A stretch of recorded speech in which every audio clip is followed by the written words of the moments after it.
Hello again. One of my viewers sent me a rather interesting article. It's on the American Thinker. You're not going to have to look for it. The link will be attached. The title is Gertz Expose.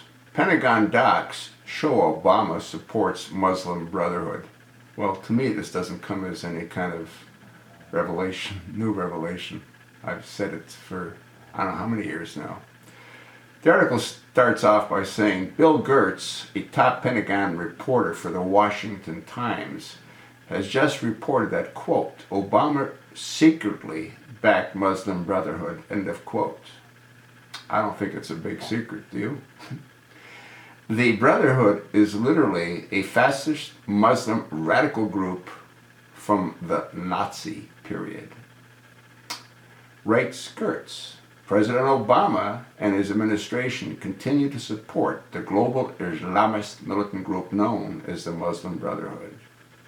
A White House strategy document regards the group as a moderate alternative to more violent Islamic groups like Al-Qaeda and the Islamic State, aka ISIS. There's a lot of additional information. You might want to take the time to read the entire article. But once again, none of this sort of surprises me, and it shouldn't surprise you, especially if you've been viewing me for the past three and a half years. What's interesting is it also ties in the Clintons.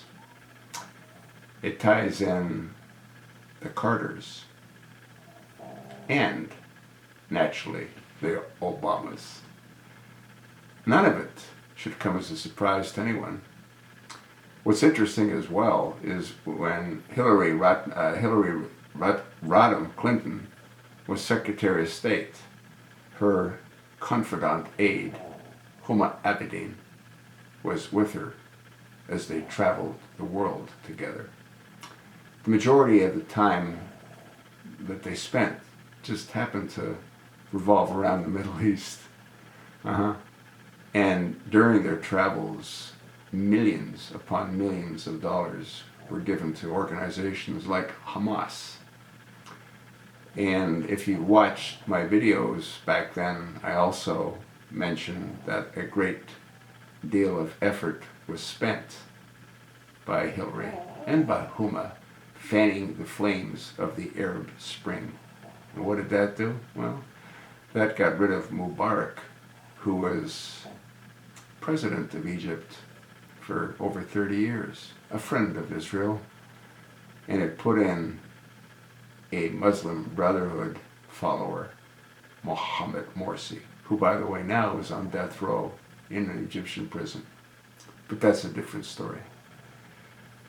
The Ikhwan controls American front groups like CAIR, which buys up the American politicians by the truckload, especially on the left.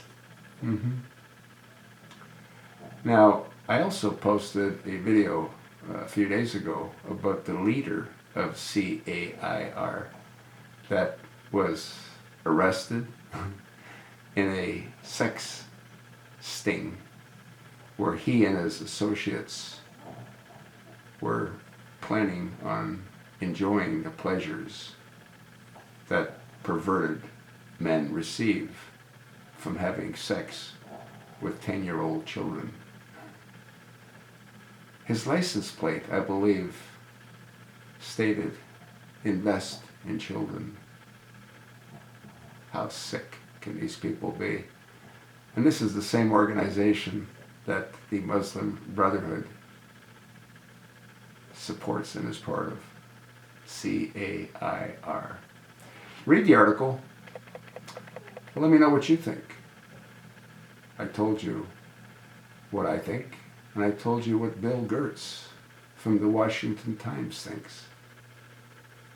It's totally insane that this insanity is allowed to continue with America being destroyed as each day goes by Barack Hussein Obama, aka Barry Soetoro, aka the Manchurian Candidate.